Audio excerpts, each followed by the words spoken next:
Essa aqui é a aula 8 da playlist em que a gente vai falar sobre listas e tuplas. E o que são essas listas? São coleções ordenadas de itens. Quer dizer que quando eu acesso uma lista, a ordem dos elementos ela é fixa, a não ser que eu mude, tá certo? Isso é muito importante porque existem outras coleções de itens, que são os conjuntos, em que a ordem dos elementos ela não é fixa. Isso é muito importante. Aqui nessa primeira célula, eu estou criando uma lista, tá? Em que eu estou dizendo que lista inteiros está recebendo. E aqui, quando eu quero representar uma lista, eu vou colocar os elementos entre colchetes, tá certo? E separados por vírgula, tá? E um ponto muito interessante das listas, tá? Aqui eu tenho outra lista, tá? Ó, essa aqui é outra lista, que eu estou chamando de lista mesmo. E eu tenho strings, um string, um número inteiro, um número flutuante, um número float e um booleano. E um ponto muito interessante das strings é que elas permitem, né, receber elementos de natureza diferente. E também aqui eu tenho listas de listas. O que é que significa? Que uma lista ela pode armazenar outras listas dentro dela. E aqui lista de listas está recebendo lista inteiros, a lista, e também aqui é uma lista vazia que não tem nenhum elemento dentro. E aqui eu estou exibindo esse lista de listas, tá certo? Aqui eu estou exibindo para vocês, tá certo? O conteúdo de listas, tá? Então eu estou exibindo a lista inteiros, a lista e a lista vazia. E vocês podem ver que está todo mundo dentro dos colchetes. Aqui nessa próxima célula de código eu tenho algumas funcionalidades muito interessantes para as listas, tá certo? Aqui primeiro é o len. O que é que o len faz? Ele me define a quantidade de elementos de uma lista, tá certo? Então aqui tamanho está armazenando len lista. Aqui em cima lista tem 4 elementos dentro dele, né? Eu estou salvando esse valor 4 dentro de tamanho. Soma lista inteiros, o que é que ele faz? Aqui eu tenho o sum, que ele está somando todos os elementos que estão dentro de lista inteiros, né? Os elementos de lista inteiros são 1, 3 e 5. Aqui deu erro no código porque eu tentei rodar essa célula de baixo, tentei rodar da de cima. Então, eu estou tentando calcular o tamanho de da lista, sendo que eu não defini que ela existe. Isso é muito importante que pode acontecer com vocês, tá? Então, aqui agora eu criei as listas, né? E agora aqui eu consigo calcular o len, o sum, o max e o min dessas listas aqui embaixo e consigo exibi-las. Então, aqui o máximo, eu estou calculando o máximo valor dentro de lista inteiros, que é 5, né? E o mínimo valor, eu uso min para calcular o mínimo valor que está dentro de lista inteiros, o mínimo valor é 5. Esses 4 valores que eu calculei, eu consigo exibir eles aqui juntos, tá certo? Então, tamanho é o tamanho da lista, dessa lista aqui na primeira célula, que ela tem 4 elementos. Depois, eu estou exibindo a soma dos elementos em lista inteiros, que é 1 mais 3 mais 5, que dá 9. Depois, o máximo valor de lista inteiros, que é 5, e depois o mínimo valor, que é 1.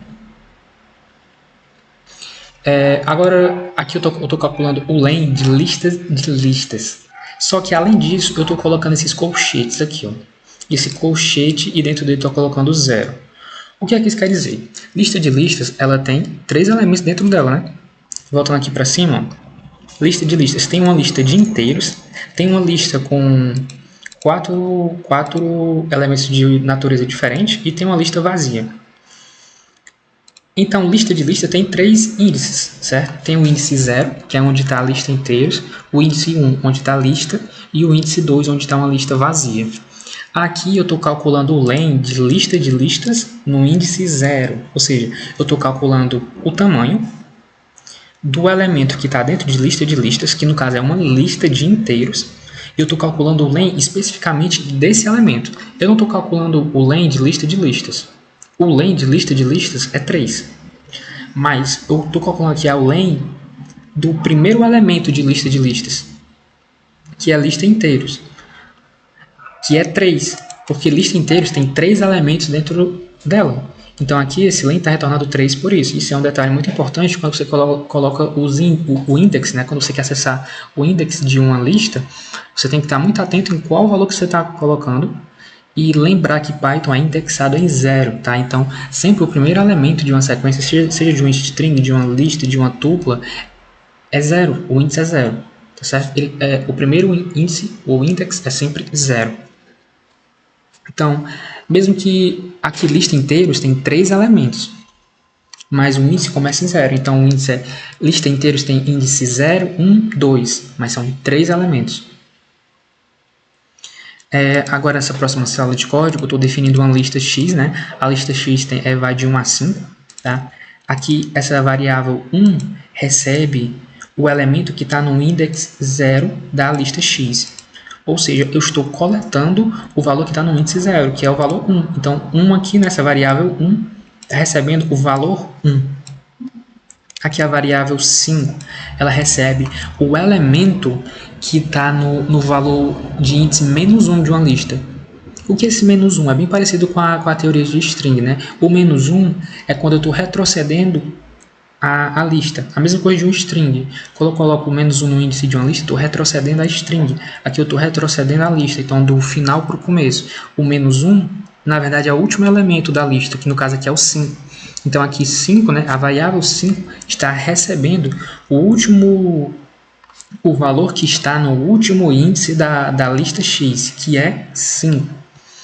E aqui, nessa próxima linha, eu estou fazendo aqui o índice 2 da lista x está recebendo o valor menos 5. O que isso quer dizer? Eu estou mudando o valor de um dos índices, o valor que está em um dos índices da lista x. Antes, esse valor no index 2 era o 3. Só que agora eu estou mudando e estou mudando de 3 para 5.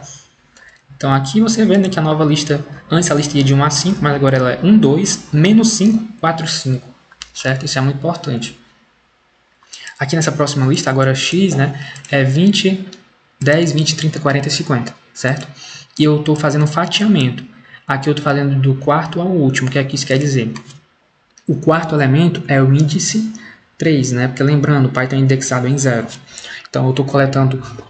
E aqui eu estou com 2 elementos. Eu estou colocando 2 pontos, né? Eu estou colocando 3 à esquerda e nenhum valor à direita. O que é que isso quer dizer? Eu vou coletar do índice 3 em diante, até o final da lista, não importa o tamanho que ela tenha. E aqui eu estou exibindo, né, o valor que está no índice 3 até o final. Se eu tivesse colocado aqui o índice, por exemplo, o valor 5. Lembrem-se que Python nunca vai até o final, até o máximo que você define, tá certo? Então, se eu tivesse colocado aqui valor 5, né, vamos ver aqui o que acontece quando eu coloco o valor 5 nesse índice. Ele consegue exibir para mim o 40 e o 50 do mesmo jeito, porque essa lista ela só vai até o índice 4, né? E o Python também não vai até o máximo limite. Eu estou definindo que o máximo limite é 5. Então o Python vai até o 4. Só que essa lista também só é indexada até o 4. Então por isso que eu continuo exibindo 40 e 50. Mas se eu colocar um 4 aqui, né? O que vai acontecer? Eu estou exibindo só o 40. Por quê? Eu começo do 3 e vou até o 4. Mas lembre, o Python não vai até o máximo. Então eu começo no 3 e termino no 3. Eu não vou até o índice 4. Que no caso é o 50. Por quê? Porque eu não conto o extremo da direita. Eu não vou até o índice 4, eu paro no índice 3. Então eu estou exibindo só o 40 nesse caso. E agora nessa próxima célula de código, eu estou aqui definindo que eu vou começar, né? Eu vou coletar, eu vou exibir do índice 1 ao menos 1. O que é que isso quer dizer? Eu vou começar a exibir do valor que está no índice 1 até o menos 1. Menos 1, como eu já tinha falado aqui antes na aula, é o último elemento da lista. Menos 2, penúltimo. Menos 3, antepenúltimo, e assim por diante. Só que, novamente lembrando, eu nunca vou até o extremo da direita, né? Quando eu coloco esses 2 pontos aqui, para fazer o fatiamento, Python nunca vai até o extremo da direita. No caso, eu não vou coletar o último valor da lista. Eu vou começar coletando do elemento que está no índice 1, e vou até o penúltimo índice, né? Então, o índice 1 é o 20, 30, aí eu coleto o 30 e o 40 também. Mas eu não coleto o 50, que o 50 é o índice máximo e eu não preciso coletar ele. O Python não vai coletar ele. Porque eu nunca coleto o extremo da direita. Tenho sempre isso em mente, que é muito importante. Nessa célula aqui, agora eu estou fazendo uma cópia, tá? Eu estou fazendo o quê? X é uma lista que vai de 10, 20, 30, 40 e 50, certo? tem os valores 10, 20, 30, 40 e 50. E eu estou fazendo aqui que y recebe o valor de x. Então, y é uma cópia de x, certo? Aqui eu estou exibindo e vocês veem que eles têm os mesmos valores. Aqui nessa próxima célula, eu estou também fazendo um fatiamento, tá certo? Estou varrendo essa lista, só que aí eu estou com o terceiro parâmetro agora. Esse terceiro parâmetro é o passo. É bem parecido com o que tem lá nas strings. Eu vou coletar... Eu não estou definindo o extremo que eu começo, nem o extremo que eu termino, mas estou definindo o passo. Eu vou coletar os dados de a cada dois índices. Então, coleto o primeiro, não coleto o segundo, coleto o terceiro, não coleto o quarto, coleto o quinto. No caso do Python, coleto o índice 0, não coleto o índice 1, coleto o índice 2, não coleto o índice 3, coleta o índice 4, certo? E é isso que está acontecendo aqui, tá? Nesse próximo, eu estou definindo o extremo que eu começo, o extremo que eu termino e estou colocando um passo negativo. Só que veja, nesse caso, o extremo que começo é maior que o extremo que eu termino. Isso quer dizer que eu estou lendo de trás para frente, né? Então, eu vou começar do index 0, do index 5, vou até o index 2 e vou sempre de menos 1. O que é esse menos 1? É o passo, né? Só que é um passo negativo. E isso aqui é muito interessante porque a lista, ela só tem ela vai do index 0 ao 4, só que eu estou colocando 5. O que é que isso quer dizer? Quando eu compilar esse código, vocês vão ver que ele vai começar coletando do 50, ele vai até o index 2, que é o 30, só que lembra, o Python nunca lê o extremo da direita, né? No caso aqui, o extremo do meio, porque eu tenho 3 parâmetros. Não vai ler o extremo do meio. No caso, ele não vai coletar o index 2, que é o 30. Ele vai coletar 50 e 40. E esse passo menos 1 é o valor que o index está diminuindo, né? Começa coletando, eu venho de trás para frente, sempre de 1 por 1. Aqui tem um ponto bem interessante, que é esse operador in, tá? Ele é um operador que ele serve para fazer verificações se um determinado valor está dentro de uma lista. Então, veja aqui. No caso, eu estou fazendo aqui um in x. O que isso quer dizer? Eu estou verificando se o valor 1 está dentro de x. Qual é o valor de x? Né? Eu defini aqui em cima, ó, que é 10, 20, 30, 40 e 50. Aqui embaixo, o operador in está verificando se o 1 está dentro dessa lista. E não está, né? Então, está retornando o booleano falso. De falso aqui, né? Agora eu estou testando se o 15... aqui é interessante que é o not in, tá? Eu estou checando se o 15 não está dentro da lista. E isso é verdade, porque eu tenho 10, 20, 30, 40 e 50. O 15 não está dentro da lista. Então aqui vai ser o booleano de verdadeiro. Aqui nessa próxima célula tem esse extend, que é... Ele adiciona 3 valores ao final da lista. A minha lista antes era 10, 20, 30, 40 e 50. Agora eu estou adicionando ao final dela 60, 70 e 80. Nessa próxima célula, eu estou definindo que Z vai receber o valor de X, né, que é a lista que eu tinha antes. Só que veja, o valor de X foi atualizado nessa última compilação. Agora X é 10, 20, 30, 40, 50, 60, 70 e 80. Então, Z vai ser esse valor de X mais 90, 100 e 110. E X não é modificado. Isso é muito importante que vocês tenham essa ideia. O valor de X continua como ele é aqui, de 10 até 80, variando de 10 em 10. Mas Z vai de 10 a 110, variando de 10 em 10. Aqui nessa próxima célula, eu tenho o comando append. O que ele vai fazer? Né? Ele adiciona apenas um único elemento ao final da lista.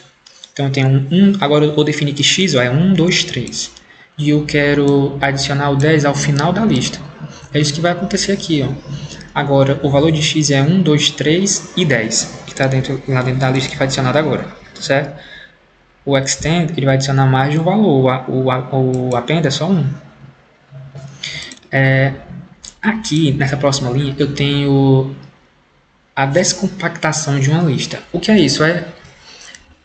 Dividir esses valores que estão dentro da lista para variáveis, né? Compartilhar esses valores e atribuí-los a variáveis. No caso aqui, eu tenho uma lista que ela tem o valor 3 e 5. E eu estou atribuindo ela para A e B. A vai ser o valor 3 e B vai ser o valor 5, certo? Só que eu também posso descompactar colocando esse underline. O underline ele significa que é uma variável descartável. Quer dizer que o valor que vai para dentro de underline eu não vou usar. Isso é uma convenção, tá? É uma cultura da linguagem Python e de outras linguagens de programação também tem esse recurso. Se eu não me engano, eu acho que tem na linguagem C também. É comum que as pessoas coloquem o underline para indicar que o valor está dentro dessa variável eu não vou usar. Mas o valor da outra variável é muito provável que eu vou usar para alguma operação matemática, para fazer alguma coisa. Aqui nessa próxima célula eu tenho uma lista. Eu estou criando uma lista, certo? Que ela é 1, 2, 3. Eu estou fazendo insert 1,4. O que é que isso quer dizer? Eu estou inserindo na posição 4. Eu insiro 4 na posição de índice 1, tá certo?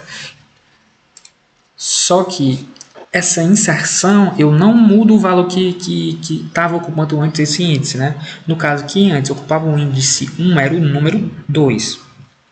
Só que eu quero adicionar mais um valor. Então, o índice de alguns elementos mudaram, né? O índice 1, o 1 ele tinha índice 0, continua do mesmo jeito. Agora o índice 1 vai ser do 4. O 2 muda de índice. Antes o índice dele era 1, agora vai ser 2. E o valor 3, antes o índice dele era 2, agora vai ser 4. O insert, eu vou adicionar um elemento em alguma posição e eu não vou apagar os outros que existiam antes. Eles vão mudar, os valores que estão à direita vão mudar o seu índice. Aqui eu tenho esse outro método, o remove, que ele está remove o primeiro valor que é encontrado, que eu indico, tá? Aqui eu estou colocando o remove 2. Eu vou indicar o primeiro 2, eu vou remover o primeiro 2 que foi encontrado dentro dessa lista. No caso, essa lista tinha só o número 2, né? Vou mostrar aqui para vocês se essa lista tivesse mais de um número 2. Vamos ver o que é que acontece. Aqui, ó, eu criei essa lista com número 2, depois eu adicionei o número 4. Agora eu vou usar esse remove aqui para remover o número 2. Ó. Eu tinha número 2, só foi removido o primeiro. Esse remove só vai remover o primeiro número 2 que eu encontrei. Lógico, aqui eu posso colocar qualquer outro número. Posso remover o número 1, o número 4. Fica de sua escolha e como você está precisando para o código. Nessa próxima célula, eu estou definindo que agora a lista é 1, 2, 3, tá certo? E eu estou fazendo o comando pop. E estou colocando o 1 aqui. O que é que isso quer dizer? Remove o item na posição 1. No caso é o valor 2, né? Aqui é o index, tá? Esse 1 é index, tá? Então, quem é que está no index 1? É o valor 2. Eu estou removendo esse valor 2 e estou mandando ele para uma variável item. Tá? Item recebe o valor 2, que é o valor que foi excluído da lista. Então, aqui eu estou usando o print, ó, porque eu estou exibindo a lista que só tem 1 e 3 e o valor de item, que é 2. Para quem está confuso sobre a questão de print, de usar ou não o print no Jupyter Notebook, é opcional aqui nesse caso, tá certo? Porque, ó, vocês podem ver que eu consigo também exibir o valor de item e o valor de lista sem usar print. Deixa eu mostrar aqui para vocês. Quem está usando aquela outra extensão que é a .py, né, que é a padrão do Python mesmo, aí vocês têm que usar o print para sempre ver o valor de alguma coisa.